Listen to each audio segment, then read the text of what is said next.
Hey guys, what's up? My name is Gabby. Welcome back to my channel, and today I'm going to be filming my Reading Rush TBR, previously known as the Booktubeathon, and also giving you some book recommendations for the different challenges. I mean, I know it's only like a week away, but if you're a procrastinator like me and you still haven't figured out your TBR until the last minute, I've got some recommendations for you. I saw a lot of different booktubers doing the TBR and recommendations in the same video, so I thought that would be a fun way for me to recommend you some books for the different challenges. Also, before I jump into it, I just wanted to say thank you so much for 17,000 subscribers. Like, holy crap.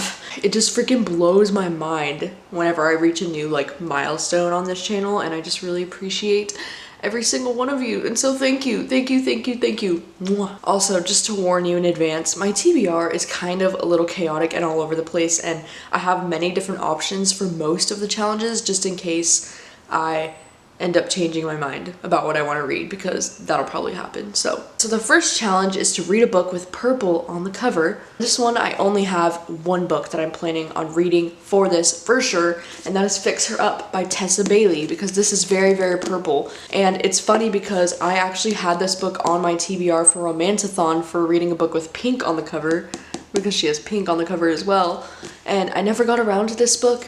And it's still been a couple of weeks and I still really want to read this book. So even though this one's on the longer side, it's like 380 pages, I just really want to read this one, and everybody's been hyping it up. And so I think this would be a good one to read for purple on the cover. Like, I basically have to, right? Because it's purple. It's just so purple. If you need some recommendations for books with purple on the cover, here are some of my favorites. My first one is Lock Every Door by Riley Sager. This is the new Riley Sager, and it's like very thriller horror vibes, and it's very purple, and it's very, very, very good. Another one is It Ends With Us, which is one of my favorites, and this one definitely has some purple going on. This one's like a romance contemporary book.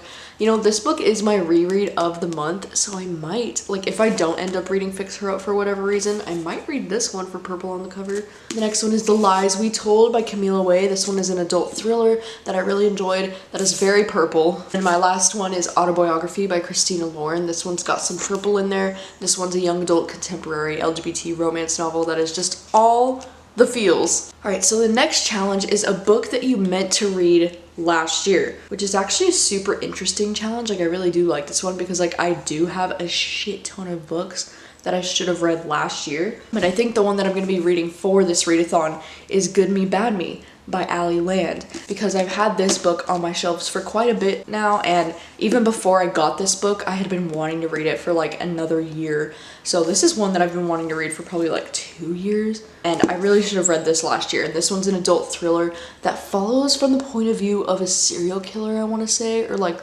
the daughter of a serial killer. I don't really know, but I have heard amazing things about this one, and I just really want to finally get to it. And it's pretty short, so I think it'll be good for a readathon. So that's the plan.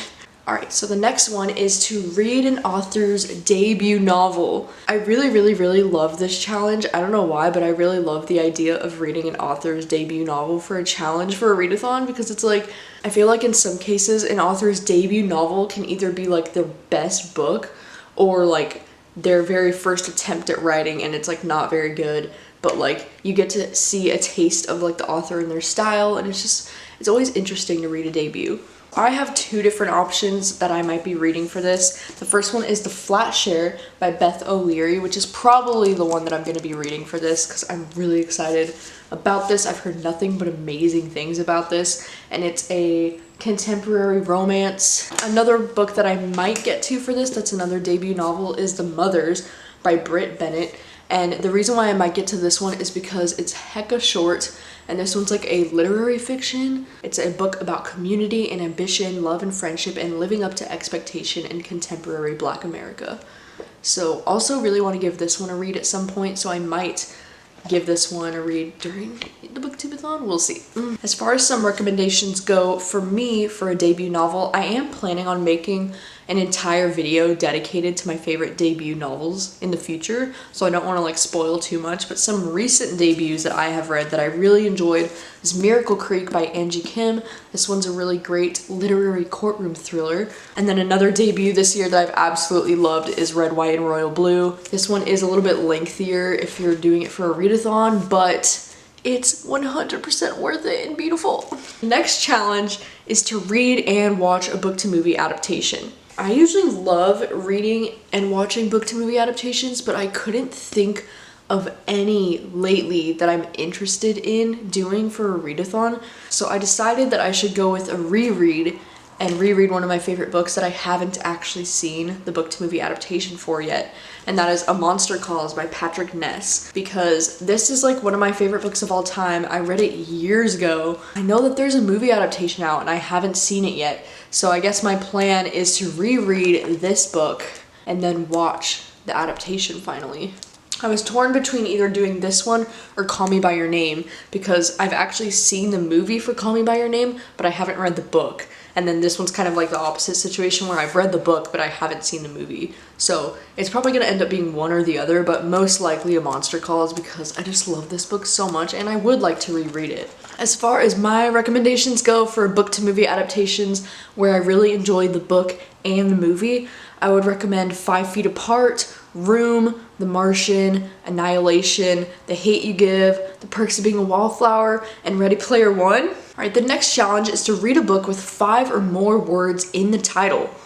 Now for this one, I have a few different options, like it just depends on what I'm in the mood for this week. The one that I'm most likely going to be reading is probably Growing Things and Other Stories by Paul Tremblay, because this is like a short stories collection of like horror novel or like horror short stories, and it sounds the most interesting to me, and I'll probably be able to get through it the easiest because it's like short stories, so it's fast hopefully. But some other books that I have on my TBR that I might get to this week if I don't get to them before the Booktubeathon is A Stranger on the Beach by Michelle Campbell. This one is an adult thriller that's been on my TBR for a while and I just really want to get to it, and it's exactly 5 words. Another one that I really want to get to is We Came Here to Forget by Andrea Dunlop. Again, another one that's exactly 5 words. And another one that I really want to get to is Things You Save in a Fire by Catherine Center, but there's a good chance that I might pick up this book and read it before the readathon even starts, so yeah.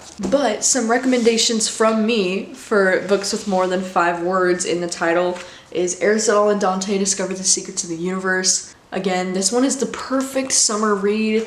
It's light, it's beautiful, and if you haven't read this book, like, what are you even doing? And this one has way more than 5 words in the title. It probably has like 10. Another one is A House at the Bottom of a Lake by Josh Mallerman. This one is hecka short. It's only like 110 pages or so, so it's perfect for a readathon in my opinion, and it's one of my favorites this year, and it has plenty of words in the title. Another one of my favorites is Josh and Hazel's Guide to Not Dating by Christina Lauren. This one is a great new adult romantic comedy. It has way more than 5 words. Another one is Tell Me How You Really Feel. This is a young adult female-female romance that I very recently read, really enjoyed, and I think it would be perfect for a readathon. And then lastly is one of my favorite books of all time, The 7 Husbands of Evelyn Hugo by Taylor Jenkins Reid. Alright, the next challenge is to read a book with a non-human main character.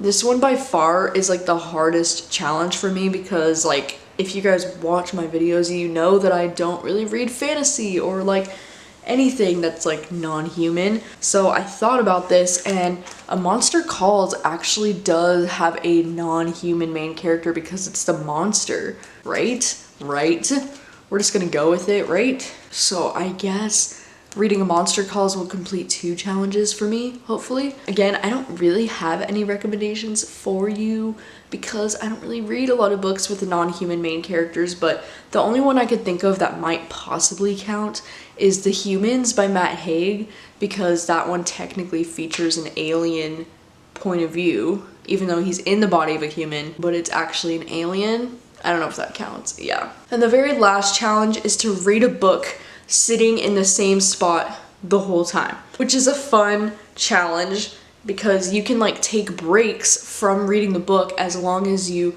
read the entire book in the same spot the whole time, so you can return to the same spot. I don't know where I'm planning on doing this yet. It's either gonna be like in my bed or like probably just on the patio outside if it's like nice out next week. But yeah, I'm excited. I'll probably do like try to read one of the like shorter ones, you know. But yeah, that concludes my Booktubeathon. I'm gonna keep calling it the Booktubeathon. That concludes my Reading Rush TBR, and I'm really excited for this readathon. I'll put a link in the description for my Reading Rush profile page, because like this year they have like a website and they have like all these like challenges. You can like earn badges and stuff. So this year they really went all out, which I'm like really excited to see the turnout for this. I am gonna be vlogging this readathon, but I'm not gonna commit to daily vlogs. I've never done daily vlogs, and I'm probably gonna end up splitting it into 2 huge vlogs like I usually do for this readathon, because I can't commit to daily vlogs because I still work 40 hours during the week, and when I work those double shifts like all day, like I work a lot of open to close shifts, so like for that day there would literally be no vlog footage. So like there would be no point for me to do daily vlogs, so I'm just gonna do 2 separate vlogs. So the first one's probably gonna be Monday through Wednesday of the readathon, and then the next one will be the Thursday through Sunday. That is the plan. Let me know, what are you planning on reading during the readathon? Are you planning on participating? I'm really excited because this will be my first readathon again since Romantathon, and I'm just ready to go. I'm ready for it again. Thank you guys so much for watching as always, and I will see you guys soon with a new video.